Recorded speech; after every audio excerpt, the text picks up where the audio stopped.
और आप देख रहे हैं हिंद वॉइस। मेरे साथ इस वक्त मौजूद हैं एडवोकेट रविंदर कुमार जी। सर, मोदी जी ने एक बयान दिया है कि जो जनता है वो राम मंदिर का जो इनॉग्रेशन हो रहा है 22 जनवरी को उसमें ना आए, और विपक्ष को एक तरफ वो कह रहे हैं कि अगर वो उसमें शरीक नहीं होते तो वो राम के विरोधी हैं। तो क्या है ये दो तरफा बयान है, समझ में नहीं आ रहा कि किधर जाना चाहते हैं। अंधेर नगरी चौपट राजा वाला मामला है। देखिए, मोदी सरकार जो है विचित्र सरकार है। ये ऐसी जी। सरकार है कि अगर ये गंगा स्नान के लिए हरिद्वार जाएं और वहां गिर पड़े तो तुरंत कहने लगेंगे हर हर गंगे, हर हर गंगे। यानी कि अपनी बेवकूफी को छुपाने के लिए सरकार किसी भी हद तक जा सकती है। अभी लोगों ने देखा कि 4 राज्यों के चुनाव हुए, मध्य प्रदेश, जी। राजस्थान, छत्तीसगढ़ और अ, तेलंगाना। और जी। चारों राज्यों के चुनाव में भारतीय जनता पार्टी ने एक ही नारा दिया कि हम आपको हुँ। राम मंदिर के प्राण प्रतिष्ठा के दिन आपको सरकारी खर्चे पर फ्री अयोध्या ले जाएँगे। और आप जी। रोज़ देख रहे होंगे, हर रोज़ जो है रेलवे विभाग कहता है जी हर राजधानी से, हर राज्य की राजधानी से अयोध्या के लिए ट्रेन जाएगी और वो उसमें जो जी। है सारे लोग फ्री जाएँगे, टिकट नहीं लगेगा किसी का। मोदी जी हुँ। ने आज वहाँ पर एक हवाई अड्डे का भी उद्घाटन किया और ये कहा कि वहाँ हवाई हुँ। जहाज़ से भी आप जा सकते हैं। तो एक और ये सपना दिखा रहे थे कि आप हमें वोट दो, हम आपको राम मंदिर ले जाएँगे। और जब राम मंदिर हुँ। की बात शुरू हुई तो ये कहा कि जो चंपत राय हैं, जो ट्रस्ट के हुँ। स्वयंभू सब कुछ बने हुए हैं, उन्होंने कहा कि हम लोगों को निमंत्रण भेज रहे हैं। और उसमें उन्होंने जब निमंत्रण भेजने की जो प्रेस कॉन्फ्रेंस की, उसमें कहा कि उसमें हर हाल में लाल कृष्ण आडवाणी और मुरली मनोहर हुँ। जोशी को आना चाहिए। और जी। साथ ही ये जोड़ दिया कि वो ना आएँ। और वो ना हुँ। आएँ क्योंकि अगर वो आएँगे तो वहाँ भीड़ होगी और उनको तकलीफ होगी। तो ये ऐसे ही है हुँ। जैसे आप किसी को शादी में निमंत्रण देने जाएँ कि भाई मेरे लड़के की शादी है, आप शादी में आपको निमंत्रण कर रहा हूँ, लेकिन आना नहीं। और आना तो हुँ। अपना खाना खाना जो है साथ लेके आना और 2-4 लोगों को और जी। ले आना। तो ये बेइज्जती करने का एक राम नामी तरीका जो है, भारतीय जनता पार्टी के नेताओं ने सीख लिया है और आरएसएस की हुँ। यही जो है नीति-रीति रही है। आरएसएस जी। के प्रचारक जब किसी व्यक्ति के घर जाते हैं, तो मान लीजिए उनका स्वयंसेवक है, उसका नाम रमेश है, तो वो रमेश के पिताजी बाबूलाल हैं, तो उनसे कहेगा, "बाबूलाल, रमेश जी घर पर हैं?" तो बाबूलाल कहेगा कि रमेश जी हैं या नहीं है। तो आप समझिए जी। बाप के नाम के साथ जी नहीं लगाएँगे, तू तड़ाक से बात करेंगे और बेटे के साथ जी हुँ। लगाएँगे और ये बताएँगे कि हमारा स्वयंसेवक जो है, बाप से बड़ा है। जबकि हमेशा जो है बेटा ही छोटा होता है और बाप हमेशा बड़ा होता है। कोई दुनिया जी। में ऐसा बाप नहीं हो सकता, जिसका बेटा उससे बड़ा हो। तो ये भारतीय जनता पार्टी की रीति-नीति है और इसीलिए आप देखिए कि अब आज मोदी जी ने सारी बात उल्टी कर दी और उल्टी ये हुँ। कर दी कि लोगों को चाहिए कि वो 22 जनवरी को अयोध्या ना आएँ। यानी कि मेरे को या किसी भी व्यक्ति को अगर किसी मंदिर में जाना है, तो सरकार की हुँ। घोषणा का इंतज़ार करना चाहिए। कब वो परमिशन देंगे, कब वो आपकी परमिशन छीन लेंगे, कब वो आपको आने देंगे, कब नहीं आने देंगे। और दरअसल इसके पीछे जो सच्चाई है वो ये है कि राम मंदिर तो बना ही नहीं है। राम मंदिर की जी। सड़कें तक नहीं बनी हैं। राम जी। मंदिर में कोई शौचालय वगैरह की सुविधाएँ तक नहीं बनी। तो मोदी जी को पता है कि अगर जो भी व्यक्ति इस समय जाएगा, तो वहाँ जी। पर राम मंदिर पाएगा ही नहीं, वो हुँ। भौचक्का रह जाएगा। एक मॉडल जो जी। दिखा रहे हैं ये सारे टीवी चैनल, आज तक पे हुँ। देखिए, जी टीवी पे देखिए और दूसरों पे देखिए, तो दिखाएँगे राम मंदिर का भव्य मंडप। फ़िल्मी जी। सेट की तरह राम मंदिर दिखाते हैं और जब आप मौके पे पहुँचेंगे तो पता चलेगा 30% भी मौ ये नहीं बना है। ये ऐसे ही है जैसे इस बिल्डर तरह जब की मकान बनाते हैं ना, जी, इस ये तरह की ऐसे ही है खबरें जैसे सर बिल्डर पहले जब भी मकान आई बन थी कि वहाँ पे राम मंदिर का निर्माण पूरा नहीं हो पाया है और 22 जनवरी तक उद्घाटन कैसे होगा? इस मामले पर भी कै काफ़ी खबरें काफ़ी लोगों ने की थी और सड़कों को लेकर के, वहाँ के हवाई अड्डे को लेकर के कि वो भी अभी निर्माणाधीन है, अभी उसमें 80% का अभी 20 से 25% काम बाकी है। तो शायद ये चीज़, ये ऐलान उसको सच साबित करता हुआ दिखाई दे रहा है। ना, ना, ये सच्चाई ये है जैसे बिल्डर होते हैं ना, वो एक बिल्डर फ्लैट बना लेते हैं। जितने जी। भी बिल्डर हैं जिनके खिलाफ जो है मुकदमे चल रहे हैं रेरा में और सुप्रीम कोर्ट ने जिनके खिलाफ ये कहा है कि ये जो है लोगों को शायद धोखाधड़ी कर रहे हैं, बहुत सारे बिल्डर जेल में भी हैं, तो इसलिए हैं कि वो एक जो है सैंपल फ्लैट बना लेते हैं। उस सैंपल हुँ। फ्लैट को दिखाएँगे सबको जो खरीदा जी। जाएगा, तुम्हें ऐसा फ्लैट मिलेगा। जब वो मौके पे हुँ। जाएगा तो पहले वहाँ पर जो है निर्माण शुरू ही नहीं हुआ, यहाँ तक कि ज़मीन भी नहीं ली गई, यहाँ तक कि ज़मीन की परमिशन भी नहीं ली गई, यहाँ तक कि उसका सीएलयू भी चेंज नहीं हुआ। तो जो धोखाधड़ी आम बिल्डर जनता के साथ करता है, उसका पैसा हड़प लेता है, वो ही ये भगवान राम के साथ कर रहे हैं। भगवान राम को जी। कह रहे हैं कि तुम राम लला आओ और यहीं बैठ जाओ। और कहाँ बैठ जाओ, अभी तुम्हारा घर नहीं बना है, अभी ये बनने में भी टाइम लगेगा और हमारी पोल जनता के सामने ना खुले, क्योंकि मोदी जी सबसे वोट माँगेंगे कि हमने देखो राम मंदिर बना दिया, हमें वोट दो। तो ये राम जी। का इस्तेमाल सिर्फ वोट के लिए कर रहे हैं, राजनीतिक फ़ायदे के लिए कर रहे हैं, जनता को बेवकूफ़ बनाने के लिए कर रहे हैं और जनता को बेवकूफ़ बनाने के लिए मोदी जी जो है सारे साम, दाम, दंड, भेद खोलेंगे और ये बताएँगे कि मोदी के अलावा कोई व्यक्ति जो है राम को उसके घर में स्थापित नहीं कर सकता। और इसीलिए उसके नाम पर इन्हें 2024 के चुनाव लड़ने हैं और मोदी जी आज सबसे ज़्यादा घबराए हुए इसीलिए हैं, क्योंकि उन्होंने कुछ नहीं किया। जैसे बहुत सारे नालायक बच्चे होते हैं ना, जो पढ़ाई-लिखाई जी। नहीं करते, सारा समय निकाल देते हैं और जब वो हुँ। उनका पेपर आने का टाइम आता है, तो भगवान हुँ। जय श्री राम अपनी उस पे लिख देंगे आंसर शीट पे और आंसर आंसर शीट शीट पे। पे लिख के कहेंगे कि हे राम जी पास करवा दो। ज़्यादा से ज़्यादा मंदिर जाएँगे और जब रिज़ल्ट आना होगा 10 बार जाएँगे कि हे भगवान पास करा दे, मिठाई चढ़ाऊँगा, हे भगवान पास करा दे, प्रसाद चढ़ाऊँगा। तो मोदी जी का यही हाल है। वो राम के भरोसे चुनाव लड़ना चाहते हैं और जीतना चाहते हैं और वो ये जानते हैं कि उन्होंने पिछले 10 सालों में देश की जनता को धोखे के अलावा कुछ नहीं। और जो अच्छा सर ये वाली हाँ बात है जी। मोदी जी की कि जी, उन्होंने जी। कहा है कि भई आप मत आओ। तो ये पहले तो बुलाया और फिर कहा मत आओ। तो ये एक हुँ। तरह से उलटबाज़ियाँ हैं, कबीरदास की उलटबाज़ियाँ बड़ी मशहूर है। मोदी जी भी कई बार कबीरदास का नाम लेते हैं। तो कबीरदास ने कहा था कि रंगी को नारंगी बोले, जले दूध को खोया, हुँ। चलती को गाड़ी बोले, देख कबीरा रोया। तो मोदी जी भी जो है बुला-बुला कर जो है तरसा-तरसा कर कहते हैं अब मत आओ।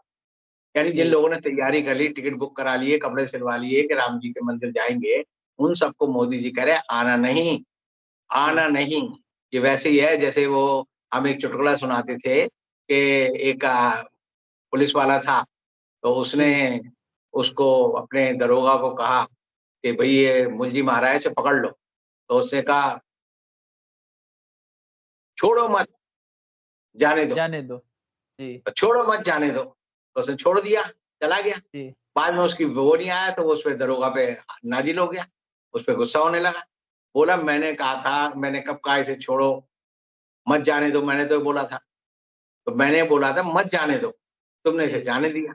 तो ये जो है मोदी जी की मर्ज़ी है, वो दिन को सुबह कहें, सुबह को रात कहें और लोगों को वो सोचते हैं कि मैं अपनी उँगलियों पे नचा सकता हूँ, जादूगर की तरह। अब आप देखिए कि अंधेर नगरी चौपट राजा का जो हाल है, वो एक पुरानी कहानी है जो सब लोगों ने सुनी है और वो भारतेंदु हरिश्चंद्र जो कि हिंदुस्तान के हिंदी के बहुत बड़े कवि और नाटककार हुए हैं। उन्होंने अपने नाटक में अंधेर नगरी चौपट राजा में एक बात लिखी थी, वो मोदी जी। राज में पूरी हो रही है। वो ये थी कि गुरु और चेले थे, वो एक शहर में पहुँचे और वहाँ पर जब वो उन्होंने चेले को कहा कुछ सामान लेके आ, तो वो जब लौट के आया तो बोला गुरुजी ये शहर तो बड़ा विचित्र है। उन्होंने क्या हुआ? बोला यहाँ जो है टके सेर भाजी मिल रही है और टके सेर खाजा मिल रहा है। तो उसने कहा गुरु ने कहा ये अंधेर नगरी है, यहाँ का राजा चौपट है। चौपट मतलब दिमाग से पैदल है, इसको राज जी। करना नहीं आता। तो गुरुजी ने कहा कि ये शहर में ज़्यादा रुकना नहीं चाहिए। जिस जगह का राजा ऐसा नालायक और पागल हो, वहाँ से जितनी जल्दी हो अपना बोरिया बिस्तर पार कर। तो गुरुजी ने तो तय किया जाने का। चेले ने कहा इससे बढ़िया राज कहाँ मिलेगा? टके में भाजी मिल जाती है, टके में खाजा मिल जाता है, ऐसा ही जी। राजा है, तो मैं तो यहाँ खूब खाकर सेहत बनाऊँगा। तो उसने कहा मैं नहीं जाता। चेला वहीं रुक गया, गुरु जो है चला गया। थोड़ी देर बाद गुरु जब लौट के आया तो उसने देखा कि चेले को फांसी लगाई जा रही है। तो फांसी लगाई जा रही है तो चेला गुरु को देख के रोने लगा कि गुरुजी बचाओ, आपने सही कहा था कि अंधेर नगरी चौपट राजा है ये तो। तो गुरु ने कहा कि भई हुआ क्या? तो पता चला एक चोर ने चोरी की थी, तो राजा ने उसको दंड दिया कि इसको फांसी पे चढ़ा दे। तो जब चोर को लेकर वो उसके कारिंदे फांसी चढ़ाने गए, तो चोर पतला था, दुबला-पतला। उसकी जी। गर्दन में जब उन्होंने रस्सा डाला, तो रस्से से उसकी गर्दन बाहर निकल गई। अब राजा ने कहा आज्ञा का पालन होना चाहिए। तो आज्ञा का पालन होने के लिए उसके जो कारिंदे उन्होंने कहा कैसे आज्ञा का पालन होगी? क्योंकि इसके लिए तो इसकी जो कमर गर्दन है ये बड़ी पतली है, ये निकल जाती है। तो उसके जो मुखिया था उसने समझाया कि भई ऐसा करो, कोई मुस्टंडा ढूँढ के लाओ, जिसकी गर्दन जो है इस फंदे में फँस जाए। तो उन्हें वो चेला नज़र आ गया जो खा-खा के मुस्टंड हो रहा था, वो उसे पकड़ लाए, बोले तेरे को फांसी देंगे। तो गुरु को चेले ने बताया इसलिए मुझे फांसी दी जा रही है क्योंकि मैं तगड़ा हूँ। अब मेरा जी, जो गर्दन है, मेरा सर जो है इस फंदे में आ सकता है, इसलिए मुझे फांसी दे रहे हैं। तो गुरु बड़ा चतुर था। जी, उसने कहा कि भई रुको ज़रा राजन, मैं ज़रा पतरा देख लूँ, ज्योतिष निकाल लूँ कि क्या मुहूर्त है इस समय।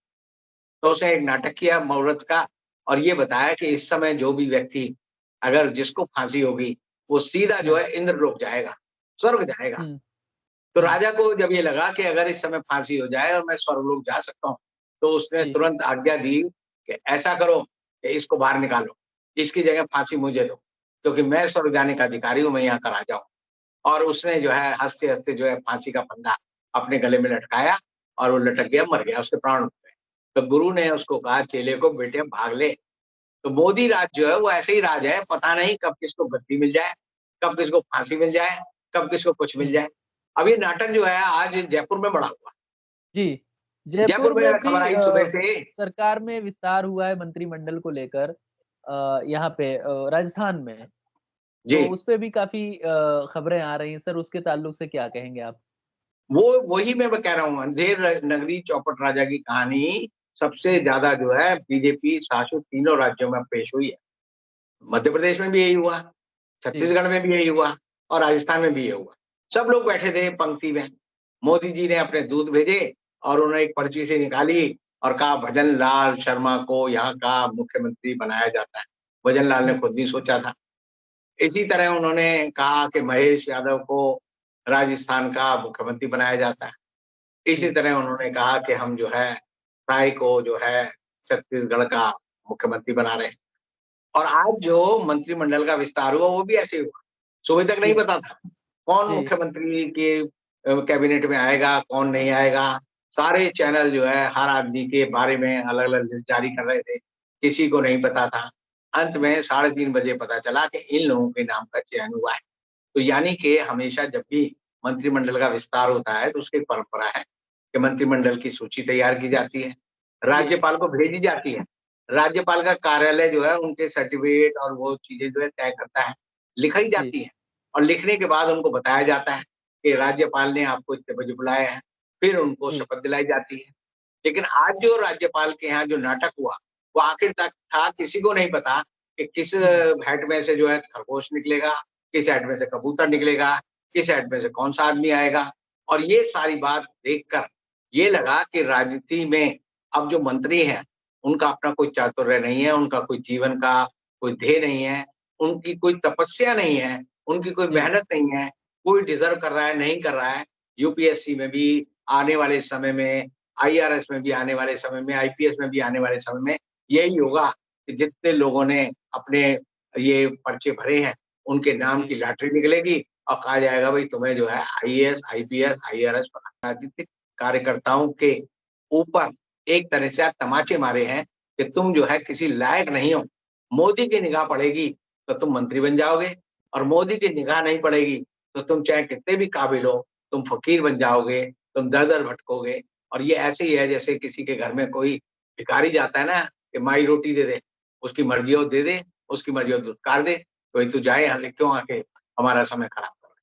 तो मोदी ने राजनीतिक कार्यकर्ताओं को आज भिखमंगा बना दिया है और ये सारी बात देखकर लगता है कि देश में इस समय शासन करने की जो कला है, वो खत्म हो गई है, विलुप्त हो गई है और एक तरह से हम मूर्खों द्वारा मूर्खों के लिए, मूर्खों के प्रति पूरी तरह से संचालित सरकार जो है इस समय देश में चला रही सर यहाँ अरुणाचल प्रदेश को लेकर भी एक बात आई, उन्होंने वहाँ के जो महेश जेठमलानी हैं, उन्होंने राहुल गांधी से को 10 सवाल पूछे हैं और चीन को लेकर के वो सवाल है कि वो अरुणाचल प्रदेश का दौरा क्यों नहीं करते हैं? है। देखिए महेश जेठमलानी हमारे पुराने मित्र हैं, राम जेठमलानी के साथ हमने काम किया है। वो हमने जब जी, भारत मुक्ति मोर्चा बनाया था तो राम जेठमलानी उसके अध्यक्ष थे, मैं उसका महासचिव था और तब 10 सवाल रोज़ जो है बोफोर्स पे पूछे जाते थे। वो एक अच्छी जी, परंपरा थी। उसी परंपरा का एक तरह से पालन करने का ढोंग महेश जेठमलानी ने किया है। जो जी। सवाल उन्होंने पूछे हैं, वो सवाल दरअसल जो है मोदी सरकार से पूछे जाने चाहिए। महेश जेठमलानी सांसद हैं भाजपा के, प्रवक्ता हैं हुँ, भाजपा के, और वो उनसे कह रहे हैं कि चीन ने अरुणाचल में 10 पोस्टों का नाम जो है बदलकर चीनी नाम रख दिए हैं। तो आप इस हुँ, बारे में क्यों नहीं बोलते? भाई देश का हुँ, प्रधानमंत्री राहुल गांधी है, देश का रक्षा मंत्री राहुल गांधी है, कांग्रेस की सरकार चल रही है। ये सवाल तो हुँ, मोदी जी से पूछा जाना चाहिए कि तुम्हारे राज्य में जो है 11 पोस्टों का नाम चीन ने बदलकर अपने नाम पर रख लिया है। 45 जगह अपने गाँव बसा लिए हैं और जहाँ जी, पर जितनी भी जगह हैं, चाहे वो हम देखें पेंगोंग त्सो की बात हो, गलवान हुँ, वैली की बात हो, गोत्रा की बात हो या हॉट स्प्रिंग की बात हो, वहाँ पर जो है मोदी सरकार ने जो जगह हिंदुस्तान के कब्जे में थी, वो चीन को दे दी। और जब जी, गलवान वैली का संघर्ष हुआ जिसमें 44 हमारे जवान मारे गए, तब मोदी जी ने कहा, क्या कहा? उन्होंने ऑल पार्टी मीट के बाद जो है जो बयान दिया वो बड़ा मैं कहूँगा आपत्तिजनक है। उनकी हिम्मत नहीं हुई चीन का नाम लेने की। उन्होंने हुँ, कहा ना तो कोई घुसाया है, ना कोई घुसा हुआ है, ना किसी ने हमारी कोई पोस्ट कब्जे में ली है। किसी ने क्या मतलब अमेरिका की बात कर रहे हैं, रूस की बात कर रहे हैं, पाकिस्तान की बात कर रहे हैं। मोदी जी के मुँह से ये नहीं निकला कि चीन नहीं घुसा। हुँ, चीन ने हमारे पोस्टों पे कब्जा नहीं किया। और अब जो नई खबर आई है वो ये आई है कि मेजर शैतान सिंह जिन्होंने 1962 की लड़ाई में जी, 124 सैनिकों के मेजर के रूप में आप देखिए कि जब लड़ाई चल रही थी, उनके 113 जवानों ने अपनी जान देकर चीन के 3000 सैनिकों को मार डाला और मारा ही नहीं, उनका पूरा खात्मा कर दिया और रेजांग ला पास पे उन्होंने पास हुँ, जो है 5 चौकियाँ थी, पोस्ट थी। पाँचों पे हुँ, घूम-घूम कर उन्होंने अपने सैनिकों का मनोबल बढ़ाया और मनोबल बढ़ाने का ये असर था और उनकी जज़्बा ये था कि जब मेजर शैतान सिंह को गोलियाँ लगी और उनके हुँ, सैनिक उन्हें उठाकर ले जाने लगे, तो उन्होंने कहा नहीं, तुम देश की रक्षा करो, तुम मेरी चिंता छोड़ दो। और मेजर हुँ, शैतान सिंह ने अपने प्राणों की आहुति दी। प्राणों की आहुति देने के बाद जब 4 महीने बाद बर्फ क्योंकि 18 नवंबर 1962 की खबर है ये, घटना है।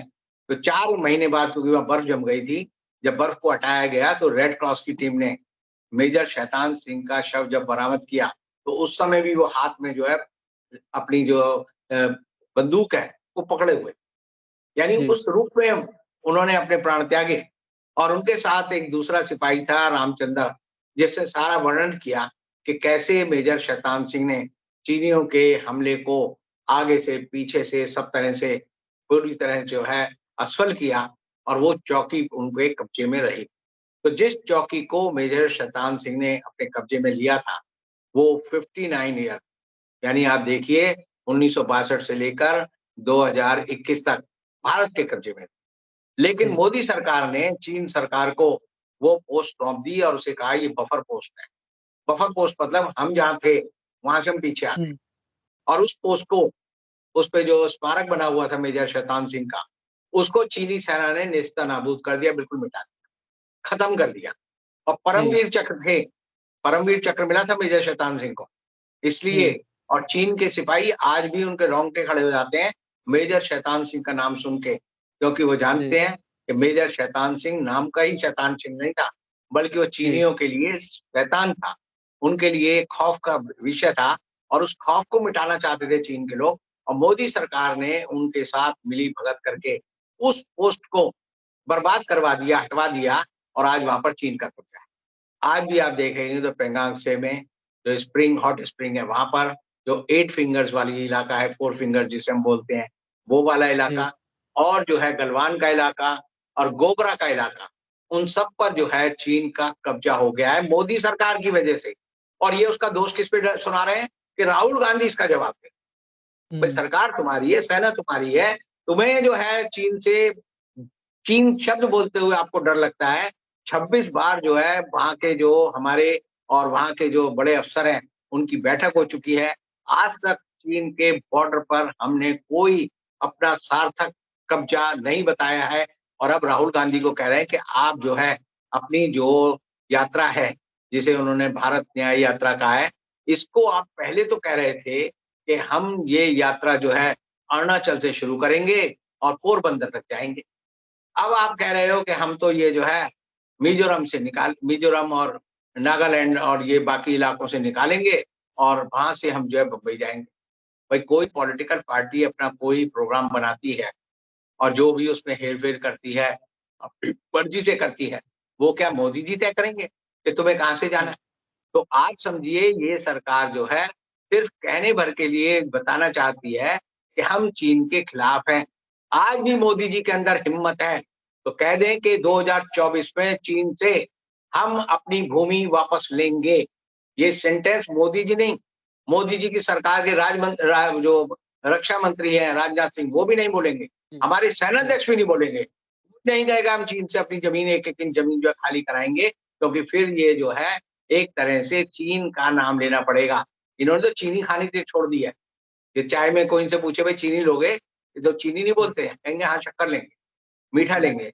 क्योंकि चीन का नाम लेते ही इनको लगता है कि शी जिनपिंग जो है वो नाराज़ हो जाएगा और मोदी सरकार को वो जो है कहीं न कहीं कोई लताड़ लगाएगा। तो उससे बचने के लिए इन्होंने अब राहुल गांधी के ऊपर ये इल्ज़ाम लगाया है कि भई तुम्हारी वजह से जो है चीन ने कब्ज़ा किया। हुँ, दूसरा ये कह रहे हैं कि चीन जो है, वो जो अरुणाचल का इलाका है, उसको लेकर वो राहुल गांधी को कहते हैं, "आप वहाँ क्यों नहीं जा रहे?" भई मेरी मर्ज़ी है, मैं कहीं जाऊँ, कहीं नहीं जाऊँ। जी, अभी वो बीच में कई बार कहते हैं कि राहुल गांधी की यात्रा से निकलेगा। कोई हुँ, पॉलिटिकल पार्टी का काम है, हर पॉलिटिकल पार्टी का काम है कि अपने मनपसंद के मुद्दों को लेकर जनता के बीच में जन जागृति करे, अपना पक्ष रखे जी, और कांग्रेस क्या करे, उसका एजेंडा भारतीय जनता पार्टी चाहती है कि वो भारतीय जनता पार्टी दे और वो जो है कांग्रेस उसे पालन करे। ये ऐसे ही करना चाहते हैं जैसे ये जो है आप देखिए ओवैसी को समझाते हैं कि तुम्हें कहाँ-कहाँ चुनाव लड़ना है। ये मायावती को समझाते हैं तुम्हें कहाँ-कहाँ चुनाव लड़ना है।